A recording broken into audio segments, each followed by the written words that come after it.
Okay, so I have to finish the epilogue, so we get to do 2 recordings today. It cut me off. Um, it stinks. He covered his nose with his shirt and did so laughing. And so did a laughing Miss Newberry. Lexi flashed me her devil smile. Better go check your underwear after that one, I whispered. The only good thing about her fart was that it somehow made me forget about my private serving. And so went my summer.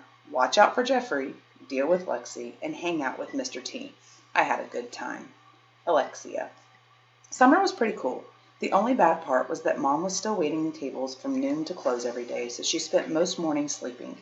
So, I was pretty much on my own, but no biggie. It'd been that way for a while now. In the beginning, I rode my bike over to the school a lot and helped Teach with the classroom move. I liked doing that. Hanging with Teach was cool after spending all that time without him. I wasn't the only one around. Jessica was gone to some writing thing and Luke was away, but Anna and Jeffrey were in the classroom a lot, and Danielle was busy on her farm but still came by often.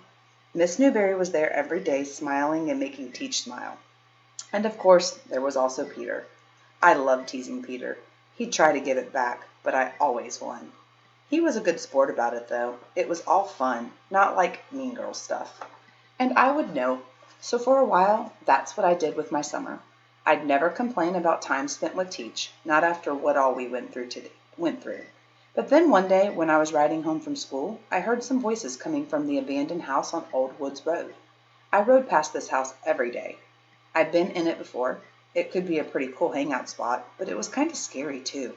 Dust and cobwebs, cracked window glass, a creaky floor, falling down boards, and rusty nails. The place was old. Really old, and probably not very safe. But I wanted to see who was in it. After leaving my bike on the grass, I crossed the porch and crept into the front of the house where there was a doorway, but no door. I tried to walk softly as I snooped around, but the boards made noise under my feet. I didn't hear them coming from behind me. "Who are you?" "Ah!" I screamed, scared out of my mind.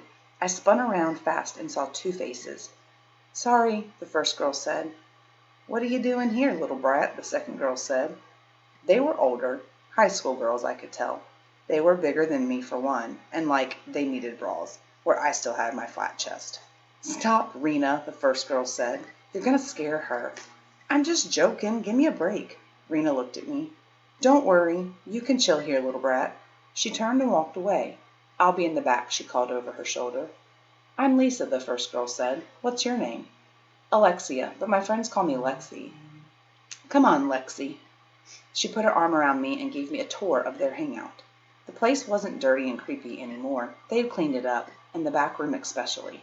They had put some old carpet pieces on the floor, which were a lot better than the creaky boards with rusty nails. There was a green couch and a brown armchair, and then some lawn furniture. In the middle of the room they had plywood laid across cinder blocks for a table, and they had a few blankets tacked over the windows for a little privacy, or secrecy. Lisa was very pretty. She had dark hair with tight curls cropped close to her head. It looked good, especially with her dark maroon lipstick. She had a nice body that she showed off in her short shorts and a tank top. I'm thinking these girls sound like trouble. "Grab a seat, Lexi. You can chill with us," Lisa said. I accepted her invite, not wanting to be rude and not wanting to make them mad. I sat down in the brown armchair. Rena was already sitting on the couch, and something told me not to sit next to her. I stared at the floor because I wasn't sure what else to do. "Hey, you're back," Lisa said. I looked up and saw her walk over to kiss the sweaty boy who had just arrived. "Who's this?" he said, nodding at me. "Alexia," Lisa said, but her friends call her Lexi. "Hey, Alexia," the boy said. "I'm Brandon." He nodded toward the couch, "And that's Rena over there." "They've already met," Lisa said. "Brandon's a big bad football player and a wrestler," Rena teased. He made a face at her. "That's right," he said. "I am. I just got done with a run." He looked at me now. "I'm starting my training." He made a face. "Oh," I said. He sure seemed big and bad. When I looked over at Rena, she had her lips. She was smoking a cigarette. She's going to get in trouble. She was as pretty as Lisa, but she made me nervous, you think? She's doing lots of bad things she shouldn't be doing. "Hey, Lexi, you want one?" Rena said, holding out another cigarette. "Or are you a goody two-shoes?" Oh boy, what do y'all think Lexi's going to do? I think she's going to make the right choice. "Jessica." Fade in, long shot of Jessica sitting in the classroom with a bunch of other kids we've never seen before, some older, some the same age. It's obvious this is a classroom devoted to writing. There are books all along the walls, plenty of computers, and an assortment of papers, pencils, and pens and highlighters. All the students are working. Some of them were drafting, others were editing, and one is conferencing with the instructor. Jessica, voiceover. I spent the bulk of my summer in New York City at Columbia University, participating in a writing camp. So just in case you guys didn't just follow, the fade in with the long shot, that was us kind of looking in at Jessica in the university in her writing camp. And now she's speaking. A couple of times a week, Mom would ride the train into the city from New Haven. She'd work on her own writing while I was at camp. Then we would spend time together in the afternoon and evening. The camp was amazing. I had to submit a piece when I applied, and based on what I wrote, I was accepted. I wrote about Mr. Terupt. That was easy. He's the best man in the world. I was fortunate that I'd be having him as my teacher again, and to have been selected for the writing program. My favorite part of the camp was our unit spent on screenwriting. Fade out. Anna. For me, a few things stood out from the summer. My mom still worked a few days a week at her school, doing library stuff and helping with the summer programs, but I got to spend a lot of time with her. Mom was also spending time with Charlie, and she was very happy. It made me feel good. I liked Charlie too. Mom also kept busy with her artwork. She entered one of her pieces in a show in New York City. We got to go down there for a few days, which was a lot of fun. I even got to visit with Jessica. She was in some sort of writing camp taking place at Columbia University. The four of us, our moms and me and Jessica, had lunch in some fancy little cafe. I also saw Danielle over the summer. Mom and I would go to the farm and visit. Charlie didn't come just to our house. Danielle's mom and dad were more accepting of me and Mom now, so it wasn't that big of a deal for us to go over to their place. Her grandma and grandpa still never spoke to us, however, but the farm was great. My favorite part was helping Charlie and Danielle with the nighttime milking. My first time doing it, Charlie said, "Anna, come take a look at this." He was sitting beside one of the cows getting ready to put the machine on her. When I bent closer to look, he squeezed her teat and milk shot all over my face. "You fell for the oldest trick in the book, Danielle," Danielle said, laughing. The other thing I did over the summer was help Mr. Terupt move our classroom down to the 6th grade annex. I did this on those days that Mom had to work, though Mom even came to help a few times. Peter helped too, or he tried to help. Somehow, his good intentions often turned up into mess-ups. But I had fun with him. Most of the time, I was laughing. Like the day he crammed all he could into one box. I tried to warn him, but he didn't want to listen. And when it was time to lift the box, Peter grunted and groaned. He turned all red in the face just getting it off the ground. As soon as he stood up, the bottom of the box fell out. Stuff crashed onto the floor and scattered everywhere. I tried not to laugh, but that was hard. Then Peter tried carrying more than one box, but he hurt himself in the bad spot because he couldn't see where he was going. As if that wasn't bad enough, the next thing he did was let loose a terrible smelling fart. Then he tried to blame Lexi for it. Imagine her farting. Please. Next, he decided he was going to carry a tower of books to our new room. He said he'd had enough of books and figured out he would just carry more as a tower. Those chapter books have slippery covers. I tried to tell him, but no. "Peter, they're not Legos," I said. Ta-da! He stood up with his tower, his bottom hand by his knees, the top hand above his eyes. He took a few steps, and then it happened. The middle book sprang free, setting off a domino effect of books shooting out of his tower like bullets. After the frenzy, Peter stood there with one book in his hands. "Maybe you should try a different approach," Mr. Terupt said, chuckling again. "I wanted to see if it'd work," Peter said. "Well, now you know," Mr. Terupt said. "But that's good. You were experimenting. That's science. I like it." Peter looked at me and shrugged. I smiled and shook my head. Despite his mess-ups, Peter showed up every day to help. As long as his mess-ups didn't turn into an accident like last year, I was fine with his good intentions. The annex was a little complex, separate from the main building. It looked like the main school, same red brick and windows, but it wasn't attached. "Mr. Terupt, why do we even have an annex?" I asked. "We were carrying boxes down to our new room. I've never seen another school with one." Well, my best guess is that at some point the town must have decided they needed more space for all of the students, so the annex was constructed. It was probably the wisest solution.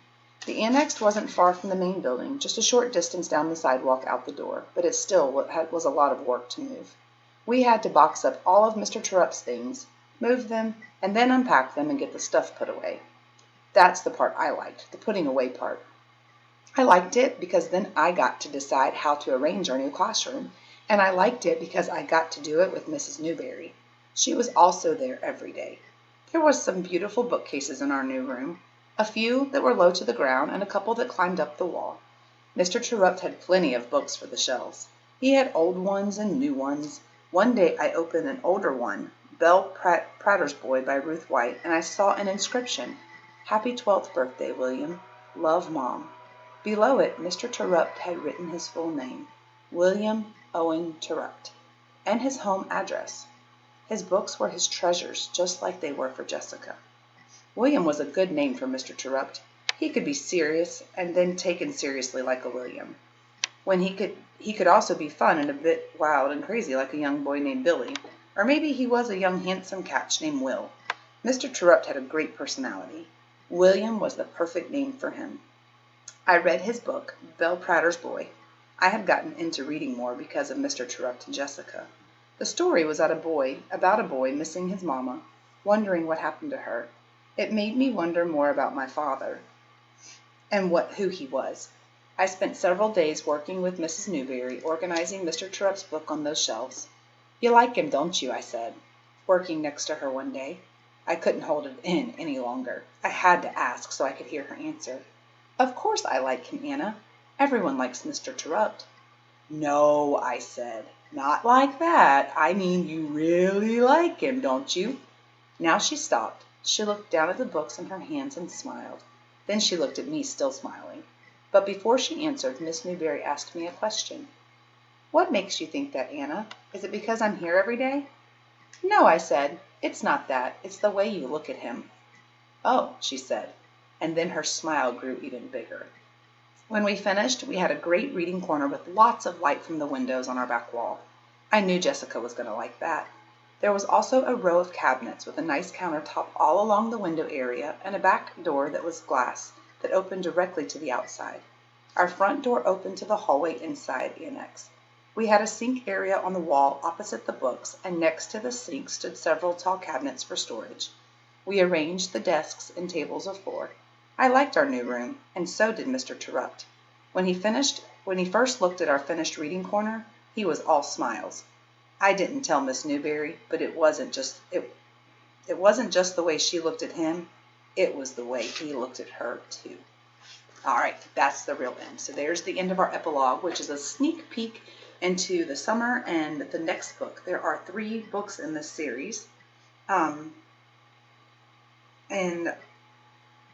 Mr. Terupt Falls Again and Saving Mr. Terupt are the other 2 books. I'm not sure which one comes first.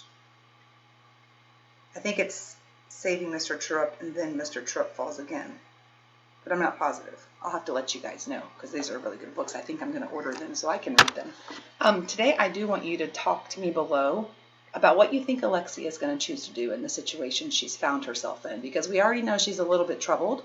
And now she's in a situation with some children who are making really poor choices, and there's some peer pressure involved, so she may feel like she has to do what they're doing in order to kind of fit in or not be picked on by them.